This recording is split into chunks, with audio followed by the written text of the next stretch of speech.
subscribe my channel. ಎಲ್ಲರಿಗೂ ನಮಸ್ಕಾರಗಳು.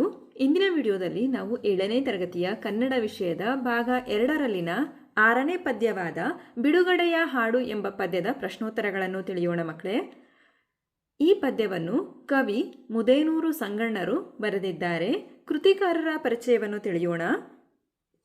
ಕವಿಯ ಹೆಸರು ಮುದೇನೂರು ಸಂಗಣ್ಣ. ಜನನ ಮಾರ್ಚ್ 17, 1927. ಸ್ಥಳ ಬಳ್ಳಾರಿ ಜಿಲ್ಲೆಯ ಹರಪನಹಳ್ಳಿ ತಾಲೂಕಿನ ಚಿಗಟೇರಿ. ಇವರು ಬರೆದಂತಹ ಕೃತಿಗಳು ನವಿಲು ಕುಣಿದಾವ, ಬಾಳ ಭಿಕ್ಷುಕ, ಚಿತ್ರಪಟ, ರಾಮಾಯಣ, ಜನಪದ ಮುಕ್ತಕಗಳು, ಆ ಅಜ್ಜ, ಈ ಮೊಮ್ಮಗ, ಗೊಂದಲಿಗ ದೇವೇಂದ್ರಪ್ಪನ ಹಾಡುಗಳು, ಚಿಗಟೇರಿ ಪದಕೋಶ. ಇವರಿಗೆ ಲಭಿಸಿದಂತಹ ಪ್ರಶಸ್ತಿಗಳು: ಕರ್ನಾಟಕ ನಾಟಕ ಅಕಾಡೆಮಿ ಪ್ರಶಸ್ತಿ, ಕರ್ನಾಟಕ ರಾಜ್ಯೋತ್ಸವ ಪ್ರಶಸ್ತಿ, ನಾಡೋಜ ಪ್ರಶಸ್ತಿ, ಕರ್ನಾಟಕ ಸಾಹಿತ್ಯ ಅಕಾಡೆಮಿ ಪ್ರಶಸ್ತಿ. ಅಭ್ಯಾಸದ ಪ್ರಶ್ನೆಗಳನ್ನು ನೋಡೋಣ ಮಕ್ಕಳೇ. ಮುಖ್ಯ ಪ್ರಶ್ನೆ: ಕೊಟ್ಟಿರುವ ಪ್ರಶ್ನೆಗಳಿಗೆ ಒಂದು ವಾಕ್ಯದಲ್ಲಿ ಉತ್ತರಿಸಿ. ಮೊದಲ ಪ್ರಶ್ನೆ: ಪಂಜರದ ಹಕ್ಕಿ ಯಾವುದರ ಸಂಕೇತವಾಗಿದೆ? ಉತ್ತರ: ಪಂಜರದ ಹಕ್ಕಿ ಸ್ವಾತಂತ್ರ್ಯವಿಲ್ಲದ ಬದುಕಿನ ಸಂಕೇತವಾಗಿದೆ. ಪ್ರಶ್ನೆ 2: ಹಂಗಿನ ಅರಮನೆಯಲ್ಲಿ ಹಕ್ಕಿ ಹೇಗೆ ನರಳುತ್ತಿದೆ? ಉತ್ತರ: ಹಂಗಿನ ಅರಮನೆಯಲ್ಲಿ ಹಕ್ಕಿ ರೆಕ್ಕೆಗಳನ್ನು ಬಿಗಿ ಹಿಡಿದು ನರಳುತ್ತಿದೆ. ಪ್ರಶ್ನೆ 3: ಮೃಗರಾಜ ಏನೆಂದು ಗೊಣಗುತ್ತಿದೆ? ಉತ್ತರ: ಮೃಗರಾಜ ಇನ್ನು ಈ ಬಂಧನ ಸಾಕು ಎಂದು ಗೊಣಗುತ್ತಿದೆ. ಪ್ರಶ್ನೆ 4: ಯಾವುದು ರವಿಕಿರಣಗಳನ್ನು ಸೆರೆಯೊಳಗೆ ಅಡಗಿಸಿಟ್ಟುಕೊಂಡಿದೆ? ಉತ್ತರ: ಕಾರಿರುಳು ರವಿಕಿರಣಗಳನ್ನು ಸೆರೆಯೊಳಗೆ ಅಡಗಿಸಿಟ್ಟುಕೊಂಡಿದೆ. ಪ್ರಶ್ನೆ 5: ನಮ್ಮ ಗುಡಿಯು ಅಂದರೆ ಬಾವುಟ ಎಷ್ಟು ಬಣ್ಣಗಳನ್ನು ಹೊಂದಿದೆ? ಉತ್ತರ: ನಮ್ಮ ಬಾವುಟವು 3 ಬಣ್ಣಗಳನ್ನು ಹೊಂದಿದೆ. ಮುಖ್ಯ ಪ್ರಶ್ನೆ: ಕೊಟ್ಟಿರುವ ಪ್ರಶ್ನೆಗಳಿಗೆ 2-3 ವಾಕ್ಯಗಳಲ್ಲಿ ಉತ್ತರಿಸಿ. ಮೊದಲ ಪ್ರಶ್ನೆ: ಪಂಜರದಲ್ಲಿ ನರಳುತ್ತಿರುವ ಹಕ್ಕಿ ಹರ್ಷದಲ್ಲಿ ವಿಹರಿಸಲು ಏನು ಮಾಡಬೇಕು? ಉತ್ತರ: ಪಂಜರದಲ್ಲಿ ನರಳುತ್ತಿರುವ ಹಕ್ಕಿ ಹರ್ಷದಲ್ಲಿ ವಿಹರಿಸಲು ಪಂಜರದ ಕದ ಮುರಿದು ಹೊರಬಂದು ಬಿಗಿ ಹಿಡಿದ ರೆಕ್ಕೆಗಳನ್ನು ಬಿಚ್ಚಿ ಆಕಾಶದಲ್ಲಿ ಸಂತೋಷವಾಗಿ ಸಂಚರಿಸಲಿ ಎಂದು ಕವಿ ಹೇಳಿದ್ದಾರೆ. ಪ್ರಶ್ನೆ 2: ತಿಳಿನೀರ ಮಳೆ ಏಕೆ ಸುರಿಯಬೇಕು? ಉತ್ತರ: ಕಾರಿರುಳು ರವಿಕಿರಣಗಳನ್ನು ಸೆರೆಯೊಳಗೆ ಅಡಗಿಸಿಕೊಂಡಿದ್ದು ಅದನ್ನು ಹೊರಗೆ ಬಿಟ್ಟು ಎಲ್ಲ ಕಡೆ ಬೆಳಕು ಹರಡಿ ನಮ್ಮ ಮೈ ಮನಸ್ಸಿನಲ್ಲಿರುವ ಮಲಿನತೆಯನ್ನು ಕಳೆದುಕೊಳ್ಳಲು ಒಳ ಹೊರಗೆ ಶುಚಿಯಾಗಲು ತಿಳಿನೀರ ಮಳೆ ಸುರಿಸಬೇಕೆಂದು ಕವಿ ಹೇಳಿದ್ದಾರೆ. ಪ್ರಶ್ನೆ 3: ಕಡಲುಗಳ ರಾಣಿಗೆ ಇನ್ನು ಉಳಿಗಾಲವಿಲ್ಲಬೇಕೆ? ಉತ್ತರ: ಕೇವಲ ವ್ಯಾಪಾರಕ್ಕಾಗಿ ಬಂದ ಬ್ರಿಟಿಷರು ಶತಶತಮಾನಗಳ ಕಾಲ ನಮ್ಮನ್ನು ಆಳಿದರು. ಆದರೆ ಇಂದು ನಮ್ಮ ಭಾರತೀಯರು ದೇಶಕ್ಕಾಗಿ ಪ್ರಾಣವನ್ನೇ ಪಣಕ್ಕಿಡುವ ಸಿಡಿಲ ಮರಿಗಳು. ಭಾರತದಿಂದ ಬ್ರಿಟಿಷರನ್ನು ತೊಲಗಿಸುತ್ತೇವೆ ಎಂದು ಭಾರತ ಮಾತೆಯ ಮೇಲೆ ಆಣೆ ಮಾಡಿ ಹೇಳುತ್ತೇವೆ. ಇನ್ನು ಮುಂದೆ ಕಡಲ ರಾಣಿಗೆ ನಮ್ಮ ದೇಶದಲ್ಲಿ ಉಳಿಗಾಲವಿಲ್ಲ ಎಂದು ಕವಿ ಭಾರತೀಯರ ಐಕ್ಯತೆಯನ್ನು ತಿಳಿಸಿದ್ದಾರೆ.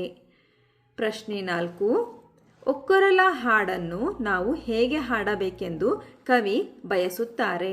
3 ಬಣ್ಣದ ಬಾವುಟವನ್ನು ಹಾರಿಸುತ್ತಾ ಜಾತಿ, ಮತ, ಪಂಥಗಳ ಭೇದವಿಲ್ಲದೆ ನಾವೆಲ್ಲ ಸಮಾನರು ಎಂದು ಹೇಳುತ್ತಾ ಬ್ರಿಟಿಷರನ್ನು ನಮ್ಮ ದೇಶದಿಂದ ಕಳುಹಿಸಲು ಮನದುಂಬಿ ದನಿ ಎತ್ತಿ ಒಗ್ಗಟ್ಟಿನ ಹಾಡನ್ನು ಹಾಡಬೇಕೆಂದು ಕವಿ ಬಯಸುತ್ತಾರೆ.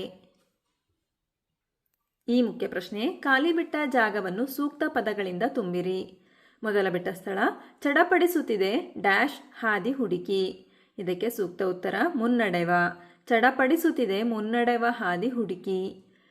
ಎರಡನೆಯ ಬಿಟ್ಟ ಸ್ಥಳ: ಸೆರೆಯಿಂದ ನಾ ಡ್ಯಾಶ್ ಸದರೇರಬೇಕು.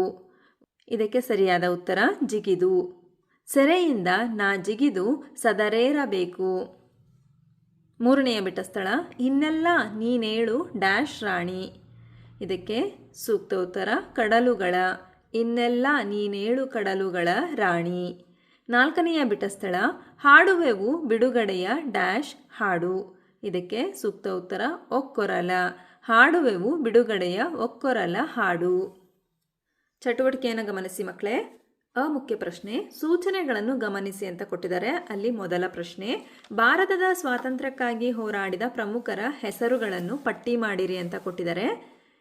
ನೋಡಿ: ಮಹಾತ್ಮ ಗಾಂಧಿ, ಜವಾಹರ್ಲಾಲ್ ನೆಹರು, ಸುಭಾಷ್ ಚಂದ್ರ ಬೋಸ್, ಭಗತ್ ಸಿಂಗ್, ಚಂದ್ರಶೇಖರ್ ಆಜಾದ್, ರಾಣಿ ಲಕ್ಷ್ಮೀಬಾಯಿ, ಬಾಲಗಂಗಾಧರ ತಿಲಕ್, ಸರ್ದಾರ್ ವಲ್ಲಭಭಾಯಿ ಪಟೇಲ್, ಬಿಪಿನ್ ಚಂದ್ರಪಾಲ್, ಲಾಲಾ ಲಜಪತ್ ರಾಯ್, ಮೌಲಾನಾ ಆಜಾದ್, ರಾಜಗುರು, ಸುಖದೇವ್, ಕಿತ್ತೂರು ರಾಣಿ ಚೆನ್ನಮ್ಮ, ಸಂಗೊಳ್ಳಿ ರಾಯಣ್ಣ, ದಾದಾಬಾಯಿ ನವರೋಜಿ.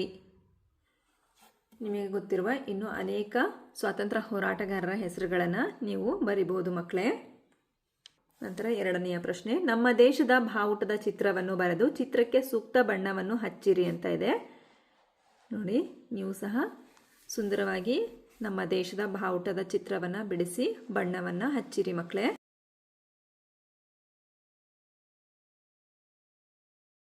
ಆ ಮುಖ್ಯ ಪ್ರಶ್ನೆ, ಈ ಕೆಳಗಿನ ಪದಗಳನ್ನು ಬಿಡಿಸಿ ಸಂಧಿ ಹೆಸರಿಸಿ ಅಂತ ಕೊಟ್ಟಿದ್ದಾರೆ. ಗಮನಿಸಿ, ಇಲ್ಲಿ 4 ಪದಗಳನ್ನು ಕೊಟ್ಟಿದ್ದಾರೆ. ಮೊದಲ ಪದ ಸೆರೆಯಿಂದ, ಸೆರೆ ಪ್ಲಸ್ ಇಂದ, ಯಕಾರಾಗಮ ಸಂಧಿ. ಉಳಿಗಾಲ, ಉಳಿ ಪ್ಲಸ್ ಕಾಲ, ಆದೇಶ ಸಂಧಿ. ಹತ್ತಡಿಯ, ಹತ್ತು ಪ್ಲಸ್ ಅಡಿಯ, ಇದು ಲೋಪ ಸಂಧಿ. ಮನದುಂಬಿ, ಮನ ಪ್ಲಸ್ ತುಂಬಿ, ಇದು ಆದೇಶ ಸಂಧಿ. ಈ ಮುಖ್ಯ ಪ್ರಶ್ನೆ, ಕೆಳಗಿನ ಪದಗಳಿಗೆ ತತ್ಸಮ ತದ್ಭವ ಪದಗಳನ್ನು ಬರೆಯಿರಿ. ಮೃಗ ಮಿಗ, ರಾಜ ರಾಯ, ಬಣ್ಣ ವರ್ಣ, ಪ್ರಾಣ ಹರಣ, ವಸನ ಬೆಸನ, ಹಕ್ಕಿ ಪಕ್ಷಿ.